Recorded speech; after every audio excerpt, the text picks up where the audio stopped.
M2 Brownings are unfathomably base. We all know that. However, I can hear you say, but I don't want to sit in the grass, and what happens if I need to put my 50 cal Freedom Pills into the sky? This type of format here, it's not really going to help out with that.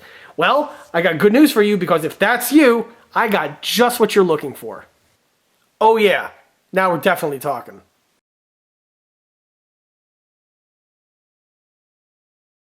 Hey everyone, this is John from EastCoastArmory.com, and I'm here today with a brand new product announcement video for the new ECA 1/6 scale 3D printed M2A1 heavy anti-aircraft tripod kit.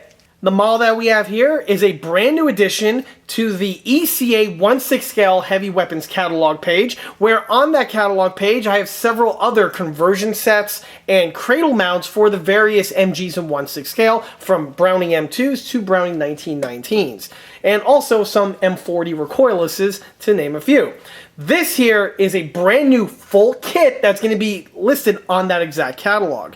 In addition to this item being available as a full kit, it's also going to be available as a pre-built and painted model in two configurations. We have it in the weathered condition like we see here, and then there's also in a factory fresh condition. That is another option that's going to be available. All of the mentioned options are available in the link listed below, and also I have a direct link to the catalog page in the video description. As for this model over here, this is built for my own personal collection and it's not for sale and or purchase, but like I often mention in these videos, I frequently take on commission build projects from models ranging between 1/35 scale and 1/6 scale. For availability and pricing information, that can be best by contacting me through the email address listed below, which is info@eastcoastarmory.com. In this video, we're going to go over the model in its raw kit format, as well as also various aspects of the kit's production to the final format that we have here. In addition to that, we're going to be going over all of the fine, subtle details that this kit does have, as well as also the features. So with all that in mind, just sit back and relax. There's going to be a lot of real cool content coming right at you. To start this video off, let's go ahead and take a quick walk around this model. And this model here is the M2A1 heavy anti-aircraft mount. This is not to be confused with the Armament, which is also an M2, and specifically on this setup we have an M2 water-cooled Browning, but the AA mount itself was also designated the M2, or in this case the M2A1.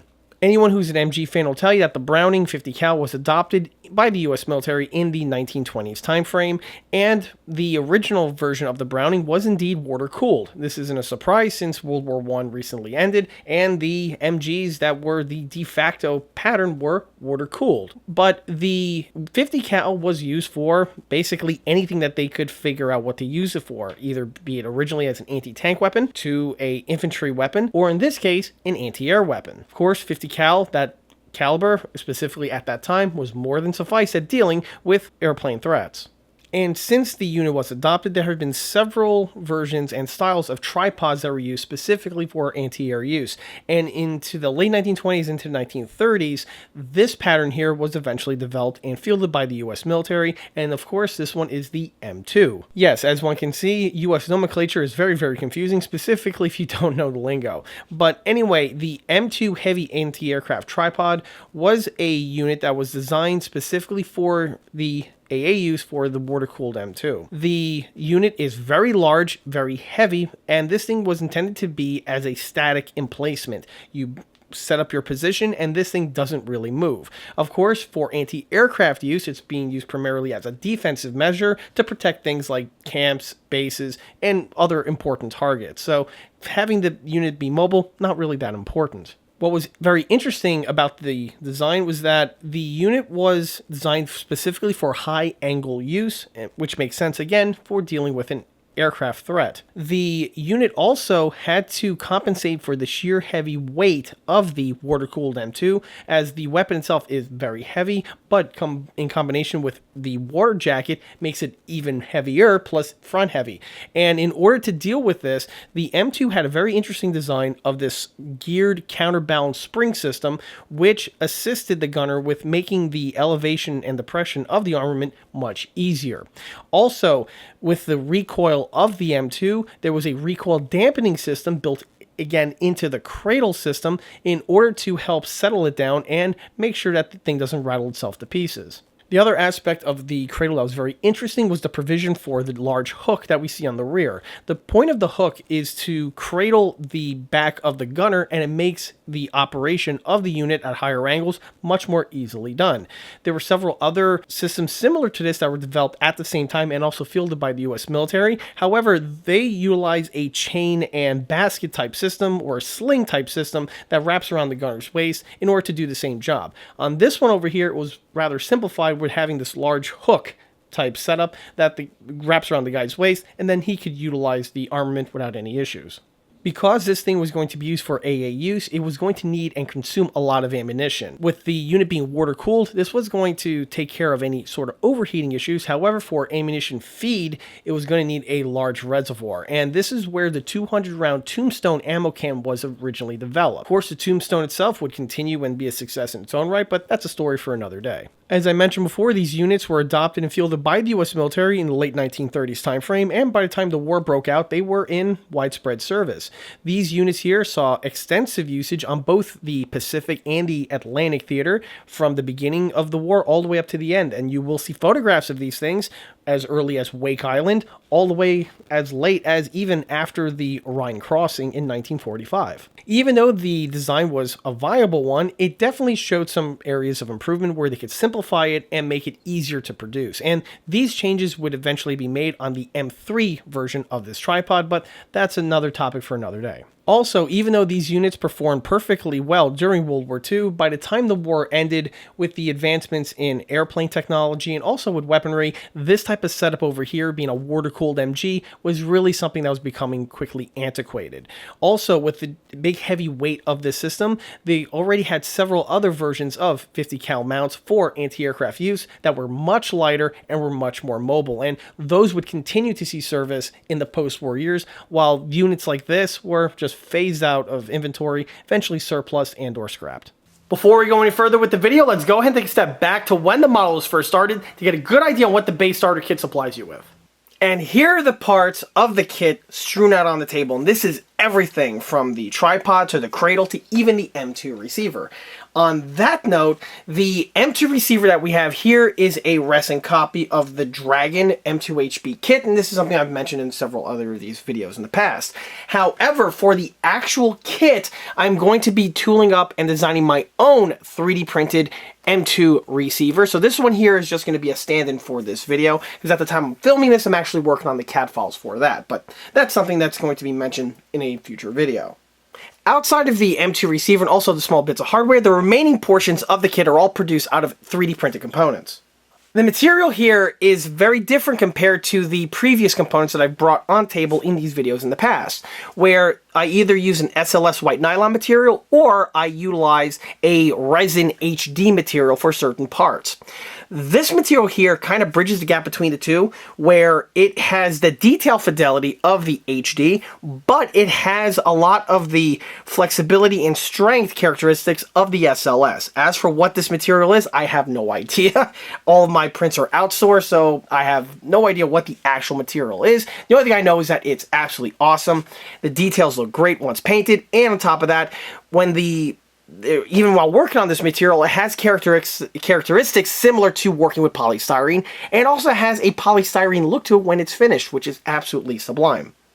So, as for these parts here, this is something that I've been wanting to produce in a kit form now for ages. And originally when I was designing this set, I was actually just going to make it a cradle conversion for the Dragon M2HB kit because, well, I've done that several times in the past. However, while I was going through the tail end of the components, making sure everything was to spec and working out, I realized that, you know, it would probably be best as a full kit because of just how expansive everything is, and with the cost and everything, it's probably just best to release it in that format as opposed to a roided up conversion set. So that's exactly what's going to be happening here, which again is why I'm prompted to make my own receivers. But again, more information on that is to come.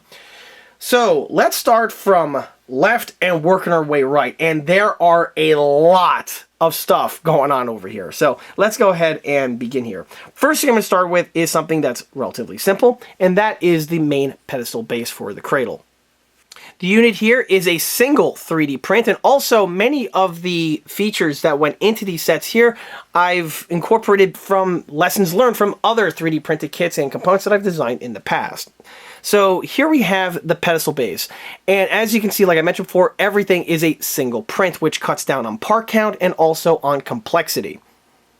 With this technology, I am able to get some ridiculous levels of detail fidelity, but in a way that is very, very simple to put together. So that's one hallmark of 3D printing that I absolutely love. So as you can see, the tripod mounts are integrally built in. We have the bottom base over here with all of its fastener details found on this area here. The geometry is all there. On the middle section here, we have a data plate that is slot screwed, bolted in place. Slot screw details are present, of course. And here we have the retention latch. This is what keeps the yoke in place. This design here is what we see on the standard infantry tripod for the Browning machine guns, be it the M2 or the 1919. And it makes a nice little satisfying slap noise when you clip it in place, but that's neither here nor there. Piece, of course, is printed hollow, as you can see, and the yoke just slips right in. As for the yoke, what you see here is what you get. And I fortunately had some excellent resources when I was designing the entire set. I actually was able to track down the original tech manual. So everything that you see here was lifted from that tech manual, and that was very handy, specifically when we get into the cradle, because there's a lot going on in there. So as for the yoke itself, it's a very simple design. It's actually very similar to several of the other cradle mounts that were designed for use on the Brownings, just albeit a bit bigger in comparison.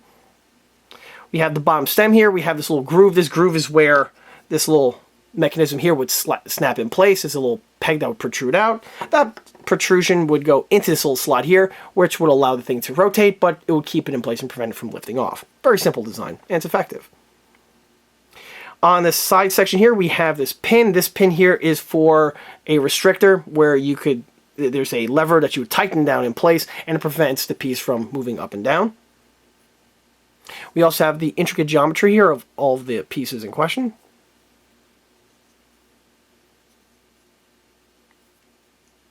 The real unit, I believe, would be all cast, and then they would just machine everything out, but that's neither here nor there. That's it for the yoke. And this brings us to this sprue here. This is containing the majority of the parts to pin the thing together. So we have here these large hex fasteners. These hex bolts are used to pin the legs to the tripod. We have the lugs that are used to actually hinge the yoke to the cradle. We have the receiver pin right here that secures the M2 receiver to the cradle itself. We have the front locks that lock the front trunnion section of the water-cooled jacket to the front portion here of the cradle. These pieces have a little wing nut on them, as you can see. Everything, again, is integrally printed on. Here we have the lever that I was mentioning before that secures and tightens down, prevents the thing from elevating, as well as the pin that the piece needs to ride on. We have here this little turnbuckle hook section. This goes on the bottom portion of the yoke, or I'm sorry, of the pedestal, and this is, I believe, used for a weight, just like we see on camera tripods. A lot of AA tripods do that too. They have a hook on the bottom where you can mount some kind of a large heavy weight, and it helps settle the thing down. Which is ironic because this thing is a very, very heavy bit of kit, but you know, why not? Let's go ahead and add a little extra more weight just to keep the thing really that much more secure. Or possibly also to tie it down to something, but either way, it's there. Then we have the other two interesting aspects. This one here is the mounting bracket for the tombstone, or you can use it for a standard 100-round tray like this one here, although that wasn't really done. Generally, you see these things as toys with the tombstone, but with the way these things are designed, they are interchangeable. And then we have the most interesting aspect of it, which is this spent link chute. And this was actually pretty interesting to design because of all the weird geometric shapes on this piece over here. It was actually it pushed me a little bit to try to figure out how to actually pull that off in CAD, and obviously I was able to do it. Piece is printed hollow, as you can see. Good luck trying to do that in cast resin. Actually, that's not true. It can still be done. I've done that in the past on the 222 mount, but either way, it's easier done in print. And we can also see the bracket detailing here with all of its welds that are present. The same is also true on the back section here of this unit that we'll see momentarily. The fasteners are also integrally printed on. You could probably, hopefully you can see through here, there's a backing bracket behind it, have the fastener details integrally printed on, so again, less part count. And the piece is just designed to slip into place when removed, which we'll see as the video goes on. The next takes us to the most interesting and unique aspect of the entire mount, which is the cradle. And this was indeed a labor of love. And it's actually the entire heart of the setup. So the cradle for this setup here has a ton of stuff going on with it. One of the hallmarks of this design is that in the cradle it has built in both a counterbalance system as well as also a recoil dampening system for the M2. As well as a few other things I'll mention in a moment, but those are the two real big ones. And this was actually something that slowed me down, and I actually had to do a lot of research to figure out how exactly does this thing work and also what the parts are like. And this again is where the tech manual came to be invaluable. Without the tech manual, this set here would not exist. It's also interesting to point out how complex this setup is on the real unit, which is funny because generally when we think of things that are very overly engineered and complex, we think of the Germans. Well, yeah, no, the Americans were able to do that too. So, let me just start with the counterbalance system. So, because of the heavy weight of the water-cooled jacket, and also of the M2 receiver itself, this thing is extremely front-heavy, and you need some kind of counterbalance system so that you can elevate this thing quickly so that you could use it for shooting down airplanes. And the way this was done was with a gear and spring mechanism. So this is where things get really interesting. So first, let me just point out the rear trunnion section of the mount. This is actually the heart of the system. And in this thing here, there are a complex setup of nested springs. And these again are for two functions, the counterbalance and the recoil dampening system. We have this large cast bracket with this tube sleeved over, and then we have these arms that run all the way from this section all the way up to the middle point here of the cradle, and then it's connected to this rear cap. The arms have a spring, or I'm sorry, they have a gear right over there. Hopefully it comes out on camera, but there's a gear right over here. It's brutal trying to get this thing in focus, but there you go. So we have this gear mechanism. Then there is a transfer gear right over here. And then there is this other gear which would be bolted to the yoke, if I'm not mistaken. And the way this works is that inside this tube over here, there is a large compression spring. And the way this works is that when the unit is in place, because this gear here is bolted to the yoke, and it's all connected, when this thing elevates, the gear teeth are meshing together, and it's pulling on this little transfer bar, and that is compressing the spring in this section over here, and this is giving you the counterbalance required to get this thing elevated and depressed. Sounds pretty straightforward. Oh, a little overly convoluted with the setup of gears, but very interesting in its own right. Then we have the middle section over here, and this here is where the rear portion of the receiver actually pins in place. And why this is relevant is because this now goes to the dampening system. So with the way this works is that we have two springs that are, or I should say 3 springs that are for dampening. We have 2 up here in the front in these 2 cylinders, and we also have another one nested inside this large tube. The way this works is that on this front section over here, we have this section of cradle, and this cradle here is connected to these 2 cylinders that are bolted to the side portion of the receiver, or of the cradle panels. And this here is where the lugs of the front portion of the water jacket connect in place. And if I just go and show you, boop, just like that. So it secures the front of the MG in this section over here. Now this is very different compared to the other cradles because the other cradles utilize this hole here found built into the M2 receiver. And on the water-cooled jacketed version, the hole is still present, but when you're mounting it to the setup here, it's just an appendix and it's not utilized. And as you can see, it secures the jacket very, very securely in place. And then to secure the top portion, that's where we have these sections here with the wing nuts that I was mentioning before. These little pieces would hinge downward, and you just tighten them in place with the wing nut.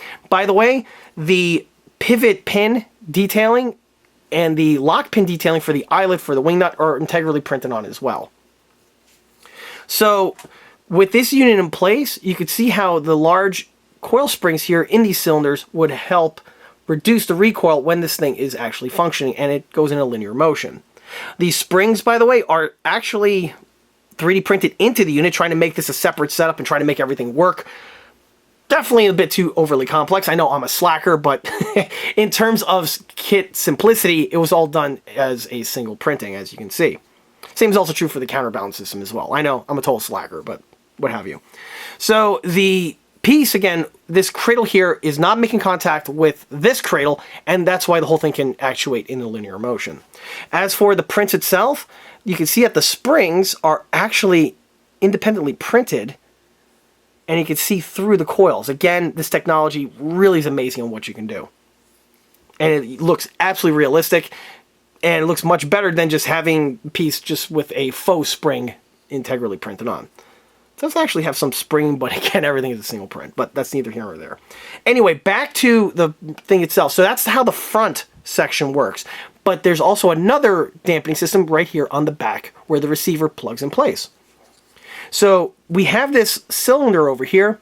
This thing is mounted to the springs, and again, it helps with the recoil dampening. It actually travels in a linear motion like that, which is also why on this section here we have this slot found on the side panel, because again of the pin that needs to move with the MG, you have to have the slot for the clearance.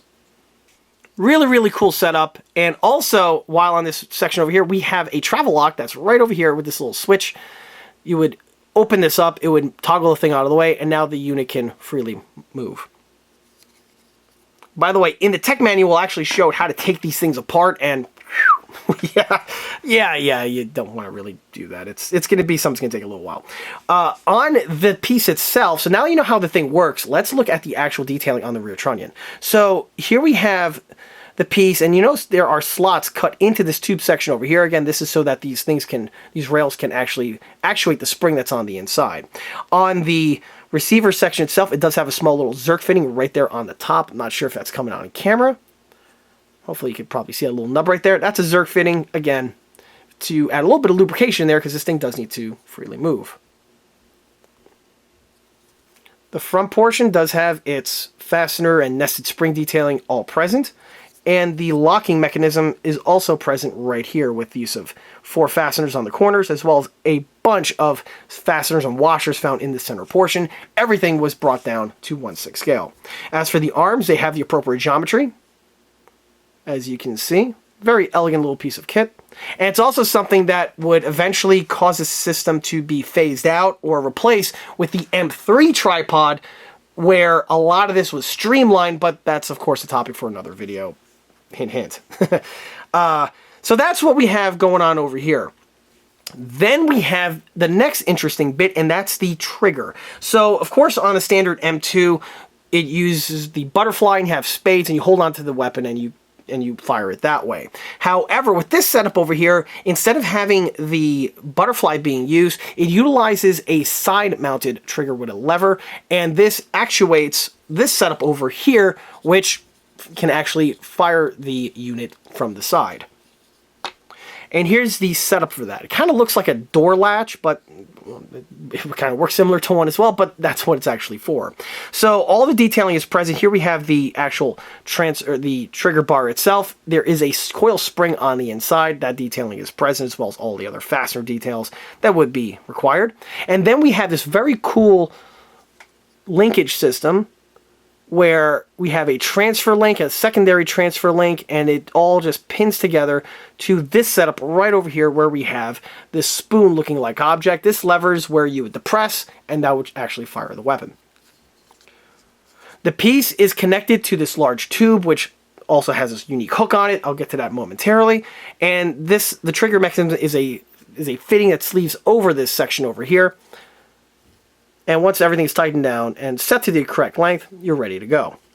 This little mechanism is actually the safety, and you would hinge that down, and then you would actually be able to fire the weapon.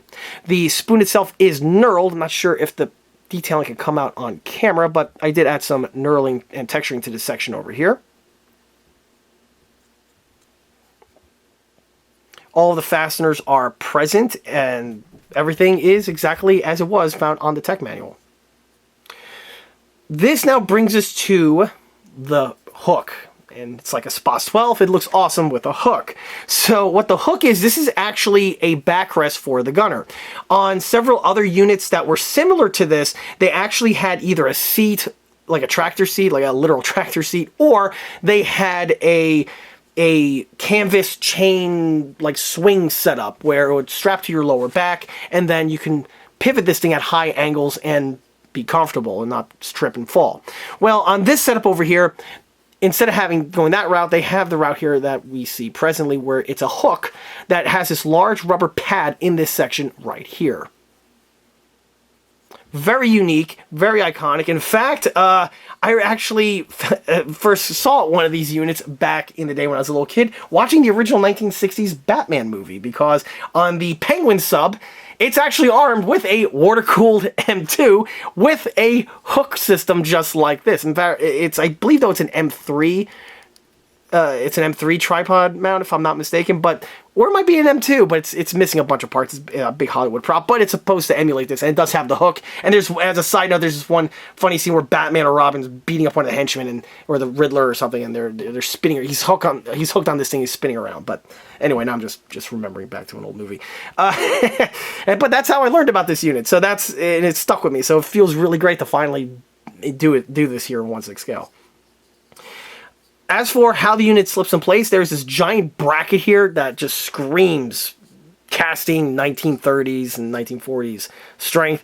And this thing here is very well detailed. We have the casting mark right there on the top section. Hopefully it comes out on camera. But you can see the slit line over here. That gives you the tension so that when you tighten the fasteners, it crimps down on this tube and it holds it in place. Very cool bit of detailing. Also, everything is bolted on, including the front trunnion system, the rear trunnion system, because that you have all of the corresponding fasteners that are present on both sides, by the way, or when applicable. The rear trunnion, the fasteners just go directly in, while on the one here on the front, they are actually reversed on the opposite side. These here are little strands from printing. I'm going to delete those, so pay no attention to that. But there are fasteners, as you can see, all over this thing. Same is also true for the trigger mechanism. Reverse fasteners are present as well. Very, very thorough. On the gear mechanism, you can also see the fasteners as well as this stamped, or I believe these sections are cast if I'm not mistaken. Areas right over here for extra strength. Fasteners are integrally molded on, or printed on, I should say. And then we have the other details integrally printed on, such as the embossed rigidity section right over here. It's true for the opposite side. Gives a nice little bit of detailing. And we have the provisions for mounting on those other parts. The chute plugs into this section over here on this boss, and the can holder mounts onto these conical shaped protrusions in this section.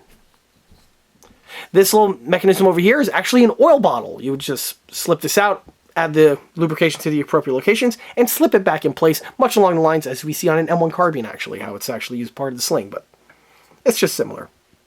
On the front section here, we do have a rigidity stud found right here. Again, gives extra support for the panels that are all bolted together. Pretty sure Loctite would have been very helpful on the real unit. On the recoil springs themselves, I forgot to mention before, the front sections are also fully detailed, as you can see. We also have some cast numbers right here on either side. This was a really interesting piece of design. And that is it for the cradle. Whew. That was a lot to talk about there. Okay, so The next thing that we have here is the Tombstone 200 round ammo can. This is something that I went into more depth in a previous video when I announced this product, which by the way is actually sold separately in case anybody wants to add them to their dioramas or if they want to upgrade their ECA cradle mounts, as these pieces are compatible. This set though, the Tombstone comes standard and comes with its stock. The piece is, again, fully detailed. It's got its embossed information letters present. It's got its interior spool detailing right here that I snipped off. And it has all the other accoutrements that would be required to assemble, including bits of hardware, pins that aren't on the table. I forgot to mention those. But it does come supplied with these sets here. And again, more information on this is to come. Another set that comes with this that's also offered separately is the conversion for the water-cooled jacket. So this here was again a topic of another video, and it's made to plug onto a Dragon M2 receiver, converting it from an HB to a water-cooled unit. The setup is again fully detailed with its fitting detailing, its barrel detailing, its front sight detailing. All of the valves and fittings are all there. It's got the rear trunnion locks, as I mentioned before. And the set also comes with the appropriate water-cooled flip-up ladder sight. This one's already been pre-assembled off camera, but regardless, it does come with this setup. The piece is fully detailed with its graduations and as well as its elevation mechanism. Very interesting piece, very fun to design, and it's very similar to the one found on the M1917, as I mentioned before. Also supplied with the set are the fitting cover caps right here and here. Note they have the eyelets on them, and a corresponding eyelet over here, and they are chain retained. These are for transport use, so when the thing isn't hooked up or being used, you just screw them into these sections over here and it seals everything up. For when the unit is mounted, these are actually off and they just dangle harmlessly via the chain, as these sections here are connected via tubes that run to the water condensing tank that I'll mention in a moment.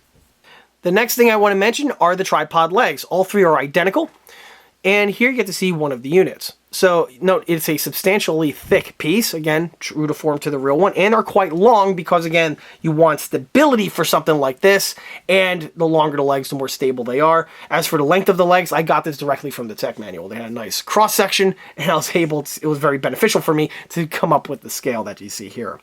So the piece is pre-drilled out and just locks into this section over here on the tripod via that fastener that I mentioned before, like so. On the end section, it's actually very unique with the way the trail is designed. Obviously, this is meant to dig into the dirt, and unlike most pieces that just have this scoop type section and there's maybe a blade for rigidity, on this setup here, it's a little bit more unique where we have this large bent curved section. It's also double curved in this area over here. Very unique, very interesting, and those details were brought in. On the real unit, I believe these were actually all cast, if I'm not mistaken. Or at least that's what I was able to tell from the tech manual. And that's all there is to that. And the very last bit of equipment to mention is the condenser tank. And this is something that's also offered separately on the ECA catalog, but with this set here comes standard along with the Tombstone.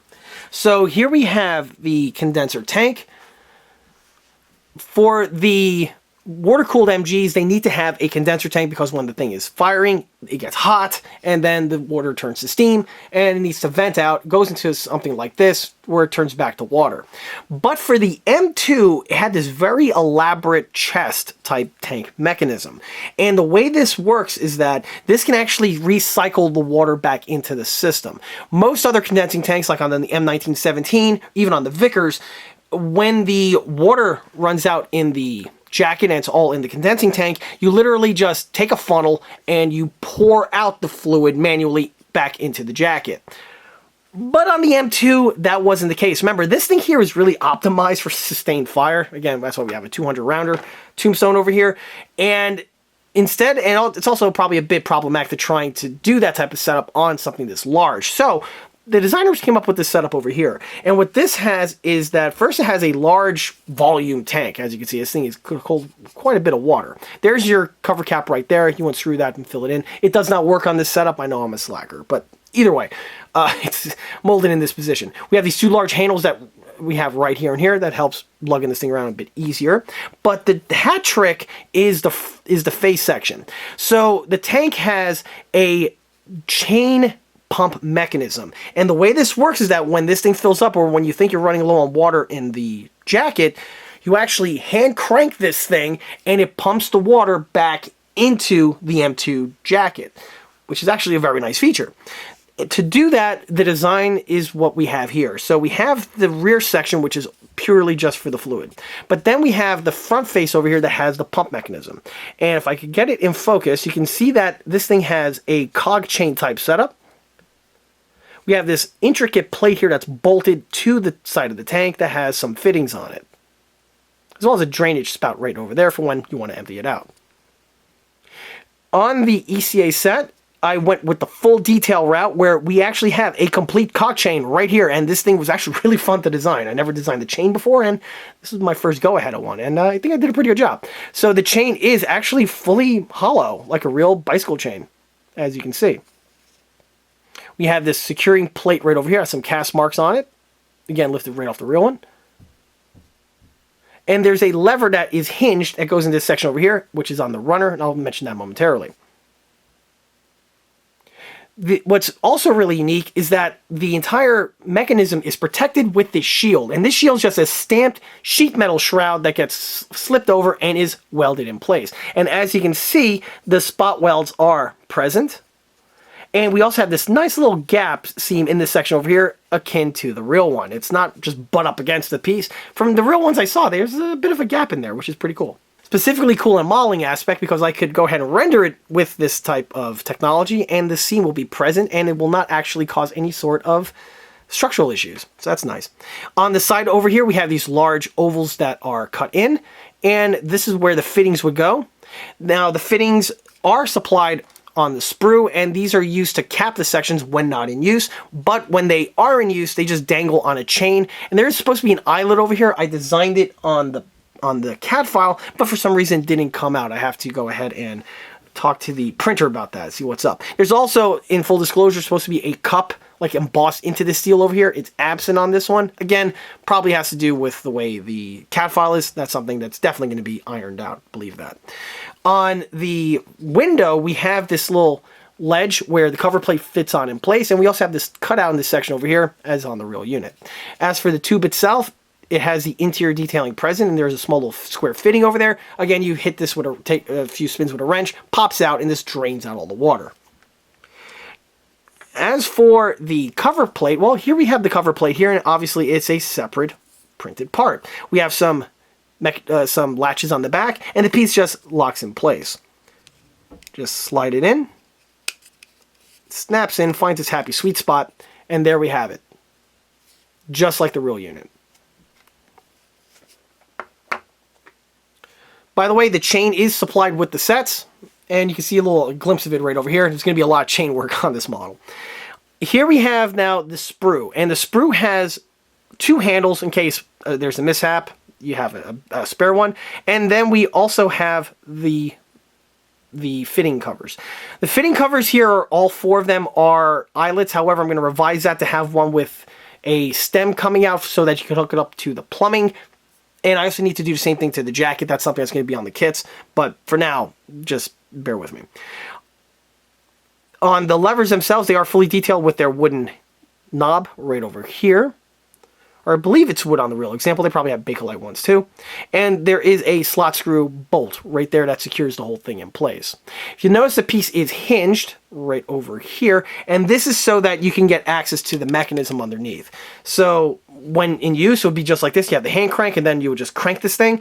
But for whatever reason, you need to get access to the mechanism. The piece hinges upward, so it's out of the way. When you pop this plate off, you can just remove the whole thing with the lever still present. If that's going to work on the model or not, honestly, that remains to be seen. I was able to play around with it in CAD on the computer file, so it should be able to do that in IRL. But again, we'll see how that pans out. As for the other stuff on the table, well, we just got some hardware. We got a length of chain right over here for all the chain work. We do also have a length of TPU cord, which is used to simulate the hoses that are used for the cooling system. And then we also have some other bits of hardware, such as lengths of wire for the tombstone, for the hinges, as well as for the fabrication of the handles, as I mentioned in the other video. There are some sewing pins that are going to be used for the lock mechanism. I forgot to put them on the table. There's always something I forget. And then we also have some thin little floor wire over here, which is used to help tie all the chain work together for the condenser tank, barrel shroud for the water cooled, and also there's a small little chain that retains the rear pin that locks the receiver in place. There's a small little hole integrally printed on over here, and there's going to be a loop and the chain's going to connect to, but we'll see how that looks momentarily. Whew, and that's it. That's everything that the kit has in its kit form. So now it's time for the fun part. I'm going to go ahead and put this thing together. And here's the unit fully assembled. In all, it went together about 30 minutes, maybe 40 minutes. I was pacing myself and taking my time. It went together very, very well, mostly effortlessly. I did notice that some of the pins, the tolerances, are a bit on the snug side, so much so that I had to expand some of the holes, and that was basically where most of the time in construction went.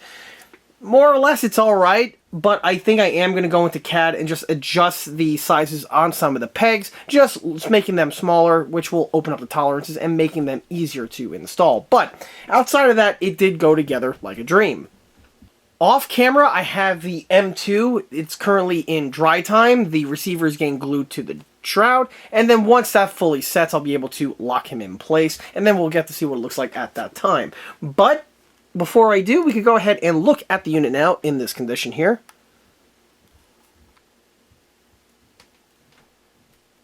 And everything just works, to quote Todd Howard. So the piece just slides on and off just like so. I love how the elevation system works absolutely perfectly. I did open up the tolerance slightly a little too much on this guy here, but it's not a problem. Once paint and everything goes on and gets glued, it'll be good to go. One thing I did notice is that the chute makes it a little bit difficult to put the receiver in place. So for the time being, this here is not glued on.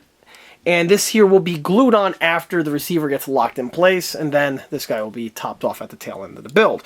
And this is also typical for my builds, even my other cradle builds that have the bracket mechanism like this guy over here. I always end up painting them off of the piece just so that they can be thoroughly primed and painted, and then at the very tail end of the build, they just get installed lickety-split.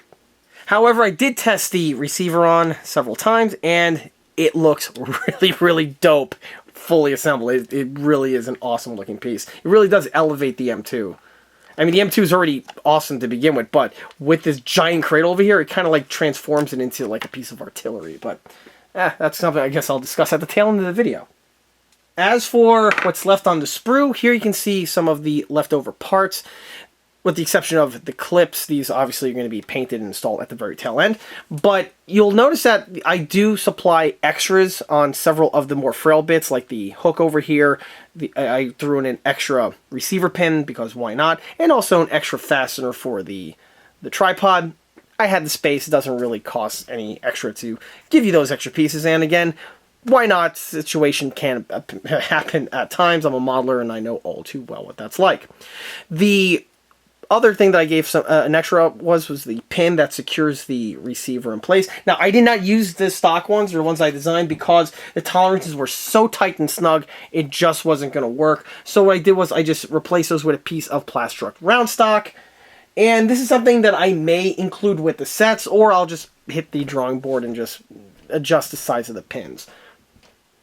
As for the cradle and how that actually fits in, let me go ahead and remove these momentarily. So with the way the yoke is designed, on the external portion we have the fastener details. Now, unlike the other cradles where the pin is from the outside and goes in and secures in place, I couldn't really do that on this one just because of the tolerances of the spring buffer system.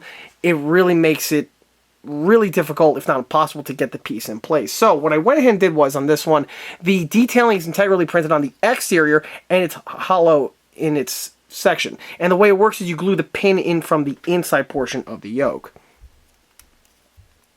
because the piece is somewhat flexible, oh, let me remove this pin, of course. Because the piece is somewhat flexible, you could just pinch the yoke sections. This guy just drops right out, and you can see the Plastruct pins in place like that. It's almost a flush mount. It's just slightly above flush. With the tolerances of the M2 receiver, you really have to be careful on how your tolerances are. But fortunately, with this design, it's actually really easy to adjust. You have the pieces inserted into these two sections over here, and then you drop the yoke in place, like so. And then you just simply snip the plastic that's overextending, and you're good to go. Another way to do it, actually, it's the way I actually did do it, was that I temporarily fit the yoke in place, I cut the plastic rods, and I shoved them into the appropriate locations. I didn't even need glue, it's just done with a friction fit. And then with a clean cut snip here, I was able to make the appropriate adjustments, leaving for the end result that we have here. In fact, that's the way I recommend doing it. Ignore what I said before, that was just me talking off the cuff. That's how I did it, and that's how I recommend doing it on this piece. But that's really all there is to it.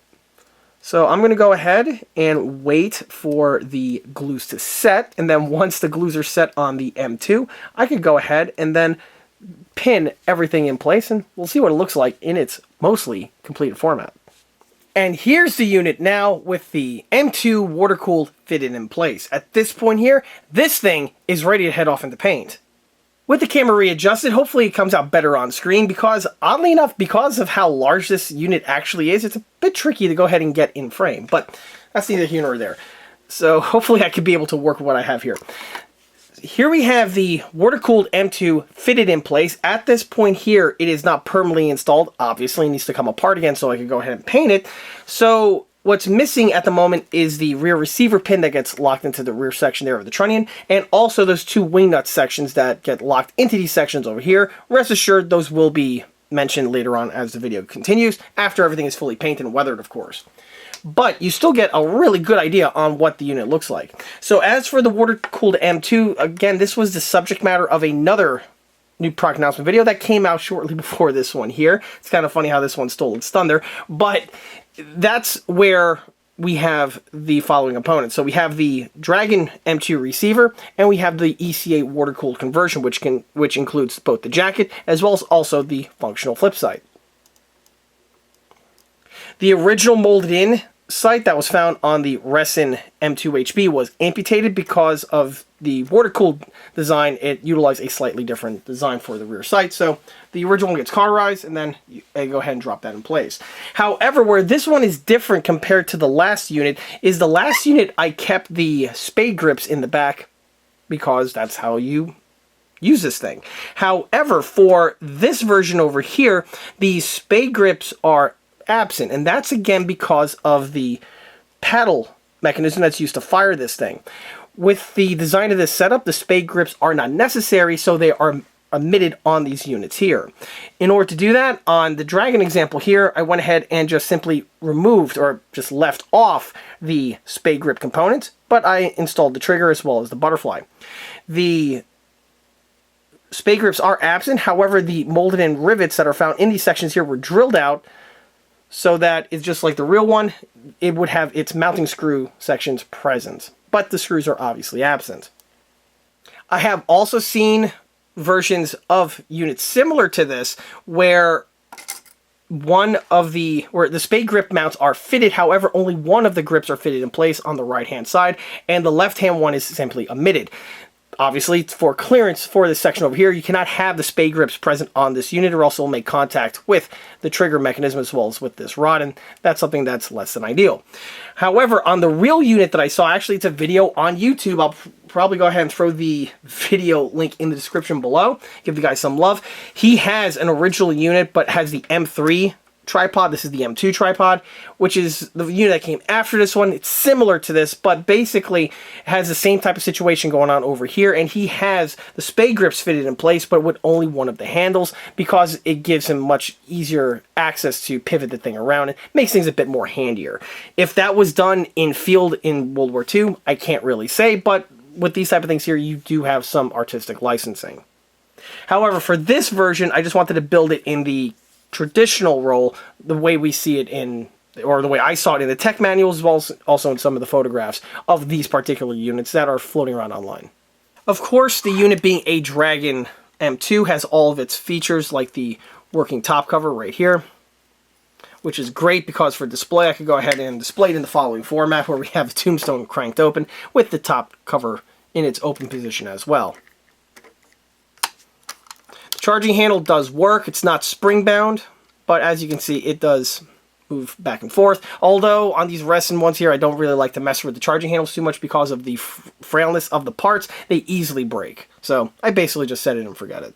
Another modification that I made was with the original front sight post. On the standard M2HB, or on the M2 receiver, there is a sight tower in this section over here. However, for the water-cooled version, it is omitted because it's a bit redundant.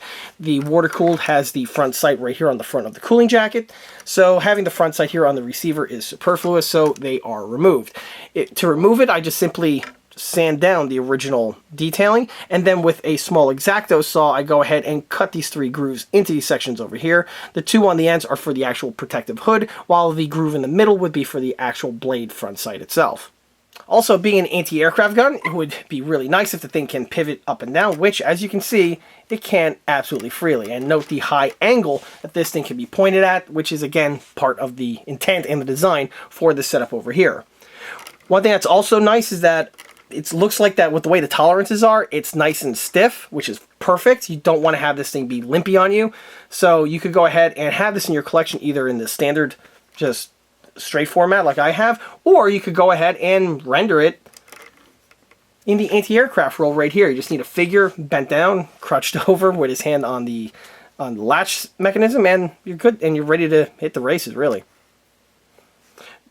I love how the thing pivots. It's going to be really, really smooth. It's going to be interesting to see how that pans out after the thing is painted. For the paintwork, I am going to briefly say that the inner tube section here, I am not going to get any paint on the inside, so I'm going to protect this with some paper just to prevent any sort of buildup of paint. It's not really necessary on this section. For this guy here, he is going to be painted with some silver paint, but hopefully with the way the tolerances are, I should still be able to slide this thing and pivot it around without it sticking too much. So we'll see how that works as the thing goes on, or as the video progresses. But so far, this is just awesome. It's stuff like this that just gets my blood pumping. It really is cool. Also, as I was saying before, the size of this thing is actually quite substantial. It's about double the size of a standard vehicle-mounted M2 setup. And again, there's some good reason for that. They need to have the nice long legs, so this thing is nice and balanced properly. But as you can see, it does have some quite significant size to it. So if you're looking for a 1.6 model that has some nice size, but it's not too large, like a straight up vehicle or something, this setup here is something that you could potentially look into. It's also really fun building. It's a unique one at that. Here's the unit broken down to its major components.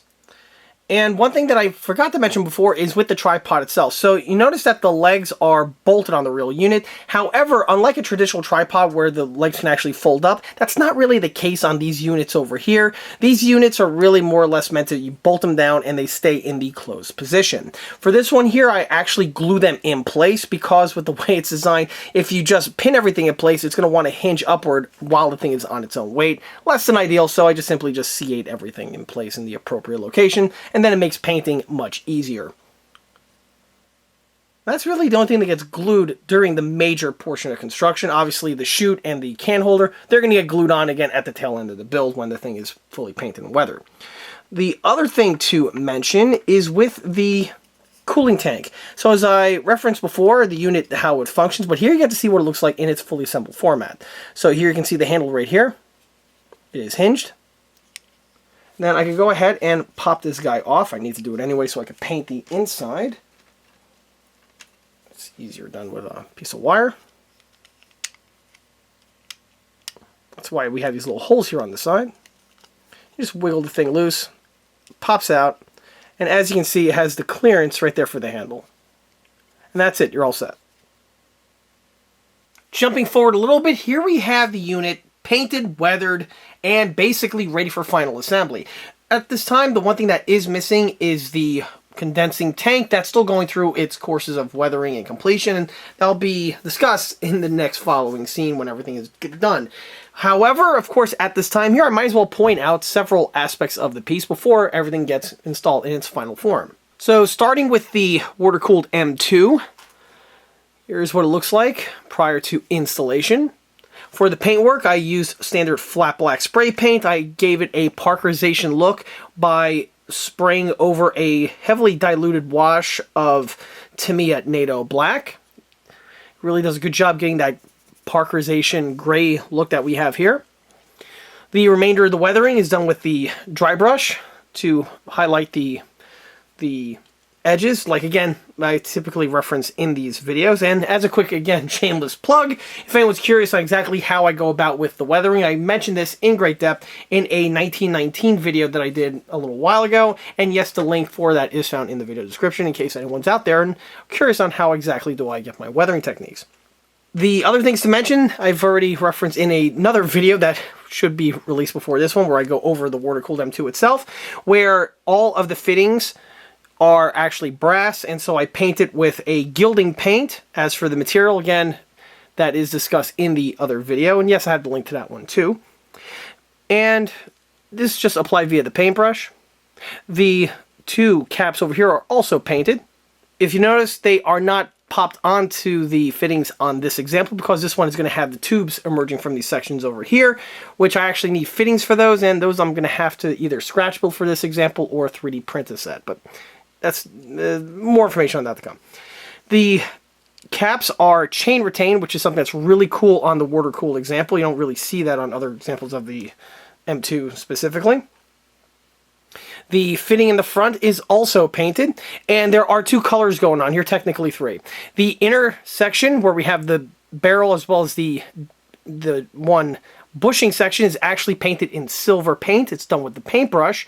And then the actual retention ring itself would be brass on the real unit. I use that same gilding paint that I mentioned before.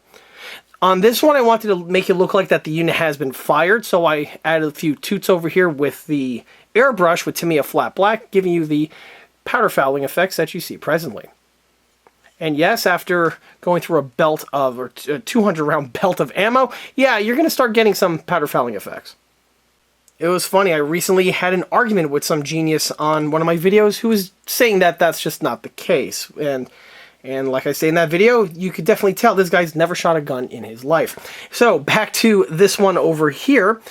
The spade grips, normally I would mention those, but obviously they're missing on this example. However, the charging handle is still here, and that is painted with Tamiya Hull Red with a little sheen coat of Tamiya gloss added to it. Like I always reference, these units can be wood, Bakelite of several different materials, black, brown, light brown, dark red, whatever. And I like using the Hull Red just because it looks aesthetically pleasing, but you do have some variations on the color. The ladder sight over here, these sections are actually in the white on the real example, so I just put a little swipe of silver paint there to get the look, the appearance that you see here. On this example, I also added a rack number. Again, this is something that is very commonly seen on military weapons for a large number of countries out there, and the Americans did this definitely. And again, it's a nice way to add a bit of extra character to any build. And it's definitely what I recommend doing if you want just that little extra spice on your piece. And this is true for vehicles basically in any scale. This was just applied carefully with the paintbrush. I've seen them stenciled on, I've seen them hand painted on. Yeah, so again, you have a lot of latitude. This is just to me a flat red for the color, but you have a lot of options out there. Charging handle does still work, as you can see, but again, I don't really like to mess with it because it is very fragile on these cast resting examples. However, as you can see, it does still work, which is cool because I have some playability with this thing, and that is fun to do from time to time. From the M2 takes us to the cradle, and it's kind of funny, it does have the look of one of the smaller vehicle mounted cradles, only it's just massively larger in size, specifically with this center pivot point right over here, which is again true to form to the real example. So this section is painted in silver paint, spray paint. I spray on some cardboard and I just apply via the paintbrush into the following area. The remainder of the paintwork is also done. This little cylinder over here is dry brush with some silver spray paint. Again, this area here would be shiny because this unit, again, is for the recoil dampening system, so it would polish these sections off very quickly. And again, you don't want to have paint on there because it would inhibit the thing to actually function. The Zerk fitting is painted in gloss red right there. Adds a little bit of color. The rubber section on the hook was painted with just some flat black, and then I went ahead and added a thin little coat of diluted flat white via the airbrush just to get that worn and just that used look like we see on rubber objects. Came out very well, and actually the paint was applied via the paintbrush and it came out absolutely perfect. This here is actually just standard Rust-Oleum flat black from my can, and I had a little paint thinner too just to thin it out, and then it was applied to the appropriate location. For the color of the unit itself, this is my standard exterior latex house paint. That is my standard World War II American olive drab coloring. Applied via the airbrush after the unit was primed, and then I went through the motions of weathering with the use of some counter shading with a darker shade of olive drab for some modulation, and then I also went here with the Tamiya panel line accent for the rest. Of course, then dry brushing took care of the remainder. The tombstone here is spray paint, or I'm sorry, is airbrushed with Tamiya olive drab. It's the acrylic one in the bottle, threw into the airbrush, painted the whole thing inside and out. These ammo cans are generally a darker color of olive drab compared to the vehicles, so you do have, again, a wide variety of colors that you can paint them. Most of the surviving examples in the original color tend to be a darker shade of olive drab. And the Tamiya color actually does a pretty good job at replicating it from my personal examples that I have. Not a tombstone, I wish I had a tombstone, but all the other World War II vintage 50 cal cans that I have that are original color, they tend to look very similar to the Tamiya color here. But again, that doesn't mean that there aren't very different options out there in terms of paint hues. But anyway, so the thing was painted with the Tamiya, of course, primer was done first. Tamiya airbrushed on, then I went over everything with the Tamiya panel line accent, which is great for highlighting all of the little nooks and crannies between the end sections, the hinge sections, all of those details that are found on this piece. The Tamiya panel line accent does a great job getting in there. The interior was also thoroughly weathered as well with the same stuff, and then of course some dry brushing was done to get the distressed look. The can just slides directly in place as I mentioned before, however with the layers of paint built up.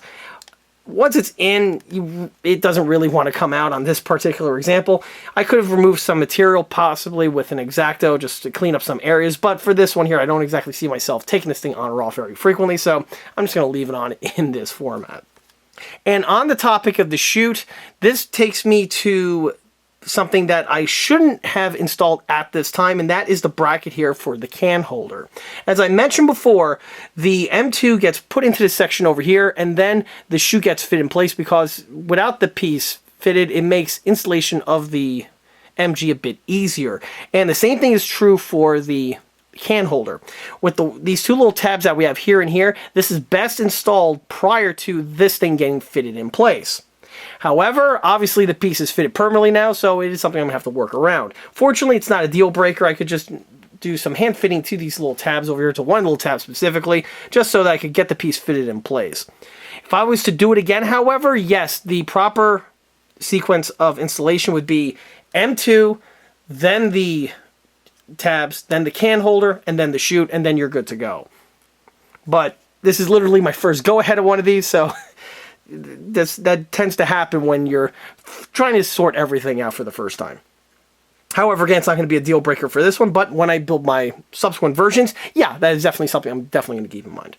As you can see, the elevation still works absolutely perfectly, and it's nice and stiff. It doesn't just want to droop on you, which is a very, very nice feature. And for an AA mount, that's definitely beneficial. That's really all there is to say about the cradle. Oh, I still am going to be securing the chain on, but this is done after the M2 is fitted in place. And this now takes us to the tripod itself. So, nothing really much going on over here except for the weathering that was done. The weathering, again, panel line accent, was really cool to get these nice little stains that you see here. I basically have a stiff bristle brush, I dip it in the stuff, and I just burst it with my finger, and it has these really cool little effects. Again, very realistic looking if anyone's ever seen these things in person. Tripod legs, they always tend to get dirty for obvious reasons. And I also went ahead and painted the data plate over here. This was all done by hand. I painted the unit just to me a flat black, and then with that gilding paint and a thin paintbrush, I was able to paint these sections over here, leaving for the look that you see presently. And just now I noticed my hand looks awful and looks like basically a Jackson Pollock, but pay no attention to that. That's all there is to mention about that. So from here, we're going to go ahead and get the unit installed permanently, and then we can continue with the build. And here's the unit now fully completed. In order to go over some of the fine detail aspects, let's go ahead and bring the camera in closer, because trying to film it from back here is a bit troublesome. So starting low actually brings us to the condenser tank. It's kind of funny that this little bit of equipment is something that is overlooked in the grand scheme of things with this kit. However, it is extremely important. There's actually a lot of stuff going on here. So I already mentioned the features earlier on in the video, but now that the unit's fully painted and weathered, let's go ahead and take a better look at it. So let me just go ahead and pivot this thing around. Okay, from straight off the gate, we have here the cover cap. This thing has been temporarily popped off. As I mentioned before, this piece is removable. No glues or adhesives are needed to secure it in place. It just pops into the location, much along the lines of the real one. As for painting and weathering, you can see how it went ahead and rendered it out in this type of format over here. Obviously, this thing would get scuffed up quite easily, just with the nature of it, and that has been built into this model. And with that set aside, we get to look at the meat and potatoes of the system. Now that's definitely all painted and weathered, you really get to appreciate all that fine work that I was referencing earlier with the plate, the cog chain, the valves, all that stuff. For the little handle itself, I went ahead and painted the knob here with some Tamiya Hull Red to look like either Bakelite or a dark wood type material. Both were used for the real units. Also, you can see here on the inside, I have here the chain retained cover caps for the fittings that we have right here in here. When the unit is not in use, of course, the tubes are removed, and these little brass fittings are placed in these locations over here, conveniently sealing everything up. It's a little tricky to get the camera just lining up. There we go. But you can see how they are chain retained and how they do the job quite well. Also on the inside, we have here the cog chain detailing and the cast number detailing that I referenced earlier. And it just came out absolutely perfectly. Once that panel line accent goes in there, it really makes the thing shine. I'm definitely not regretting the extra work that I pumped into it, making with the detailing here, and also going through the extra steps of making the panel removable, because I could easily just made it as a solid piece, but I definitely would have been doing this some injustice if I would have went with that format. Okay, with the tubes plucked off, we can go ahead and take a look at the top portion of the condenser tank, where we got those spot welds that I was referencing earlier. And also we have here the filler cap. I went ahead and painted and weathered it with the type of weathering techniques that you see here, which would include mostly just washes and a little bit of panel line accent here and there. Obviously, this thing is always being topped off or emptied out, depending on the circumstances, so having this type of weathering over here is definitely one that would be appropriate. As for the coolant tubes, these are left completely unpainted and left in their El Natural coloring. With the material that was chosen, there's really no point to paint them or do any other type of work to them. Moving down to, well, the very bottom of the tripod takes us to the tripod legs over here. Here you can see what they look like fully painted and weathered. Obviously, these things will get very, very scratched and very, very dinged up just with the nature of them. And I went ahead and weathered it with the following format just to show basically what I just referenced. This is all done with just some dry brushing technique, much along the lines of I showed in many other videos in the past. However, you really get to appreciate the geometry going on over here now that everything is in its final painted and weathered format. Moving upward brings us to the bottom portion of the tripod itself, where we have the leg mounts, where we have all the fastener and lock details I was referencing before, and also, of course, the little hook mechanism that was also referenced earlier in the video. And in its final format, you can see how everything looks, and it really does seal the deal detailing-wise quite well. With the camera angle change, you get to see the flange detailing that we have right over here, which would include the shape of this little section along with the fastener details. And also the other subtle details like I referenced before, where these are two separate pieces, and the top one here is slightly larger than the one on the bottom, as if the piece can actually be twisted and screwed on in place.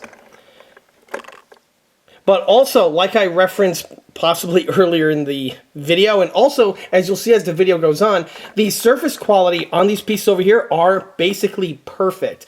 I didn't use any sort of procedure or any other type of additive added to the surface in order to get it to the condition that we have here. There's no prep work or anything. I basically just built the model, then just primed and painted it as I would any other plastic injection molded model that you see me do reviews on this channel. And before anyone asks, no, I don't know the material, I don't know the printer, as I outsource all of my prints. However, I will say that the vendor that I use definitely has a very excellent setup and a high quality setup at that. And I'll be continuing to use said vendor for the foreseeable future. Moving up takes us to the cradle with the M2 now fitted in place, and as you can see, with everything in its final format, it just looks awesome. So starting on this side over here of the unit, you can see the rear receiver pin now fitted in place. I didn't mention this before, but you can see what it looks like with the chain retention system now added. And with the chain added in place, it really does give it that final polished look that I was referencing earlier. With the camera readjusted, we get a better look at this section over here. As I mentioned before, there's a lot of detailing going on in terms of fasteners and other sort of fittings. And with the panel line accent and the paintwork all done, it just comes out and it just screams at the viewer. So we have here that flange mechanism that I was also referencing earlier. You get to see the cast numbers now in better light, thanks particularly to the panel line accent. Hopping our way to the front of the unit takes us to the buffer system. Now that it's fully painted and weathered, you really get to appreciate the cast numbers found on the front portions of the buffer, as well as the fitting detailing right over here on the front spring system. Of course, the spring detailing is definitely one of the real high points on this set, being an actual rendered spring as opposed to just a bunch of little discs that are smushed together, which is something that we see on lots of other kits out there, and there's some good reason for that. But again, with this manufacturing technology that I have access to, it's really cool that I'm able to get this level of detailing on something that is an integral print. That's amazing quality right over there. Also on this section, we can see the chute. As I mentioned before, this is something that was interesting to design just with the geometry of it, but also came out absolutely perfectly. For the weathering, obviously this thing's going to have lots of chips on it, just with the sheet metal links being spat out when this thing does get used. And the chipping effects were all done via the dry brushing techniques that I've mentioned before.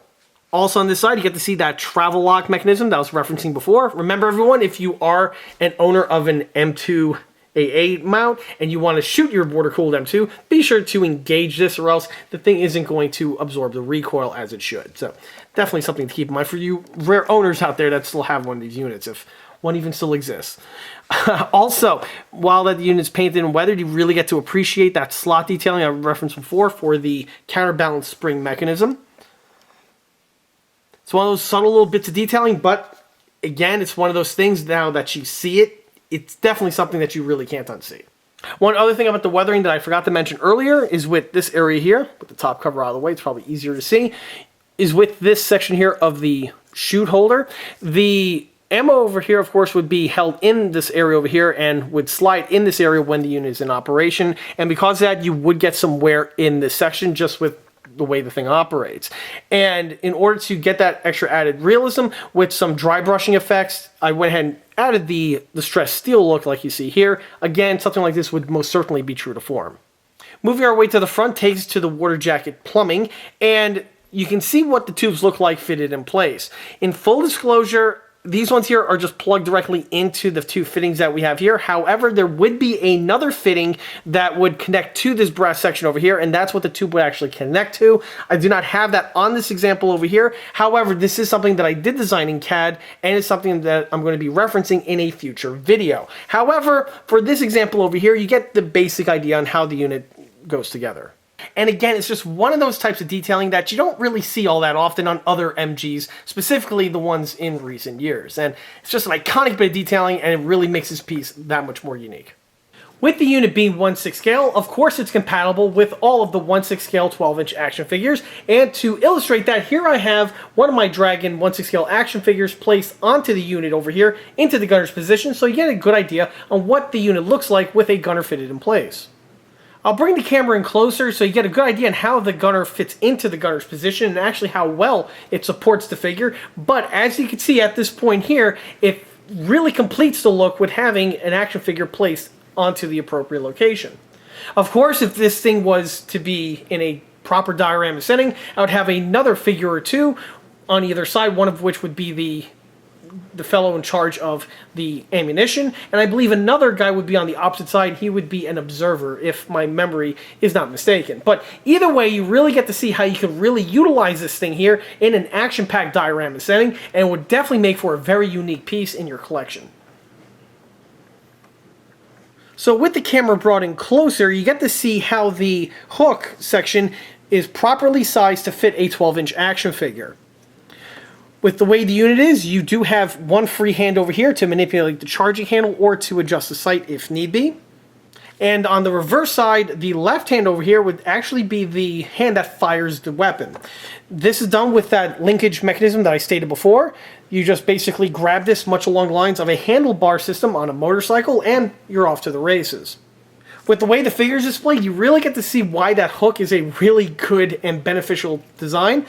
You can see how it does a great job with supporting the lower back section of the gunner, and it really makes it much more comfortable to shoot this thing at higher angles, where otherwise it would put some strain on your back. The figure just fits right into place over here without any sort of issues being too snug or anything along those lines, and with the way the piece is sized, even if the fellow has some equipment on, like this guy does over here, it doesn't inhibit any way for the gunner to fit into the appropriate position. You can also see why it's beneficial, why this thing was coated with that nice soft rubber section that really made the thing much more comfortable compared to just having an all steel exposed hook. You also get to see, because of this setup over here, why the legs on the tripod are as long and as robust as they are. This thing was meant to be as solidly mounted as possible, and to counterbalance all of the weight here of a person dangling on the one end, you definitely need to anchor that down appropriately, and the designers did a great job with that, with figuring out the length of the legs for the tripod base. Once this thing is in a placement, it ain't going nowhere, with both just sheer heavy weight of the armament itself, but also this tripod here is definitely not something that's very skimpy on the pounds, if you catch my drift. Something I may have mentioned before, but one of the aspects of this project that I thought was really cool, and it's also one of the elements of the entire kit that makes it interesting in its own right, is the way how it can transform just a standard M250 cal and turn it into something that, well, it's now a piece of crew-served artillery. Anti-aircraft artillery specifically, but either way, that's still a pretty cool niche that this setup does have. And it's one that a lot of people don't think of when they think of M2s. When most people think of M2s, they think of the infantry-mounted one on the standard light tripod, or they think of a vehicle-mounted version, although that's more than adequate. Something about a crew-served artillery version of the M250 cal, it's just one of those things you don't really see much at all anymore, and it's one of those things that it's just a forgotten piece of this weapon's history. And with this set over here, it really does restore that, and it exposes a nice little niche and window on this system over here that, again, it's commonly overlooked. But it's still cool nonetheless. And while we're at it, let's go ahead and quickly compare a standard infantry M2HB versus the water-cooled M2 on the M2A1 heavy AA mount. So obviously the standard M2HB is a bit more utilitarian, much more simplified compared to the AA counterpart over here. However, there are some things that this one does that this one can't do. First is sustained fire. This thing being water-cooled, you can definitely get a lot more rounds out of this one before causing any sort of overheating issues compared to the standard infantry HB version. The other one is with ammo capacity. This guy here generally feeds from 100-round ammo cans, but this guy here does feed from the 200-round tombstone drum. Yes, you can put a standard 100-round ammo can holder on it. However, more or less, this thing is really intended to have the 200-round tombstone.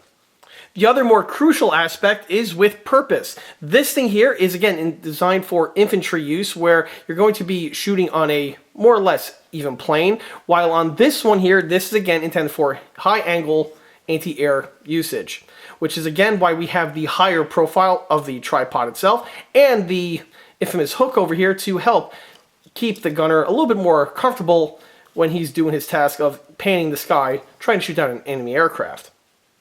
Also, this one here is intended to be a lot more mobile compared to this counterpart, which is kind of funny to say, because this thing weighs in excess of 100 pounds, while this one here in comparison definitely comes in closer about 2, maybe 400, with everything considered, with a full can of ammo, probably a little bit more. This one here is intended to be a temporary setup where they set it up and then they could go ahead, pack it up, and move it if desired. This one over here, not really as easily done. This thing is an emplacement type setting. Technically they both are, but this one, theoretically, it's a lot more easy to pack it up and go when need be, as opposed to this one here, where it's going to need a little bit more logistics. However, it's still pretty cool to see two opposite ends of the spectrum for usage. Meanwhile, essentially, it's the exact same system, just in a slightly different format. And that right there is really what makes M2s pretty cool. In the end, I am absolutely thrilled on how this one came out. This was a very cool project to work on. This was, again, one of those bucket list items that I always wanted to create for the last, again, 20-something years. This was one of those really cool side projects that I had a lot of interest in and was ignored by basically everybody, and some people probably don't even know this thing existed. So it's really cool to roll up my sleeves and to have at it and have it done in this format here. Like I may have mentioned before, this was something that I'm glad I got to it later as opposed to sooner, because if I would have tried to scratch build this with the old type fabrication techniques that I had access to, it would have been possible, but it would not have been nearly as good as the final outcome like we see here.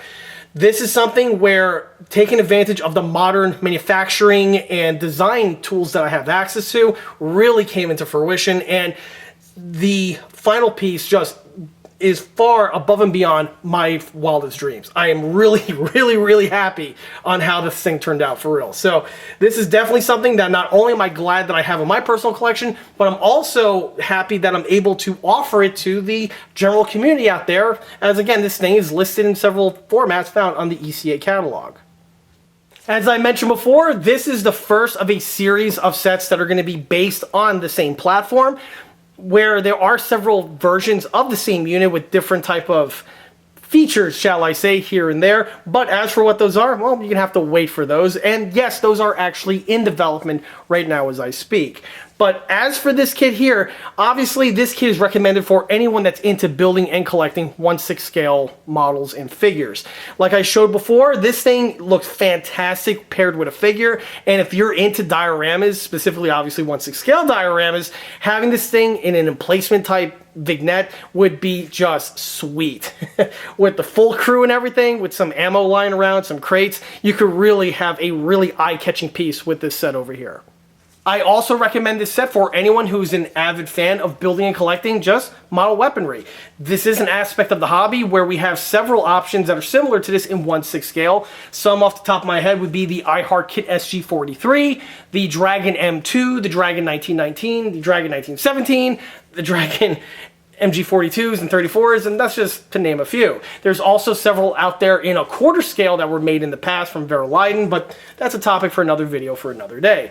If you're into building and collecting those type of models, then this set here is definitely something I recommend.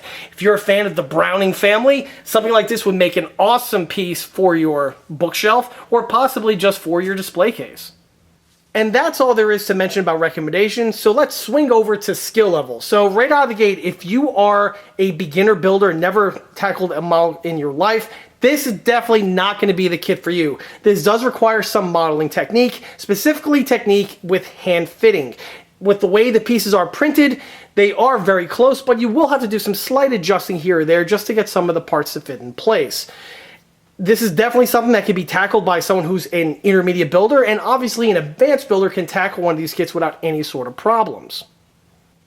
It is a very unique piece, and I, again, am really happy that I finally have one in my collection, and I'm going to be stoked when I finally finish off the other versions that are going to be slight slants on this set here. Again, more information on that is to come. But for now, this one here is center stage, and again, I couldn't be any happier in how the final end result turned out.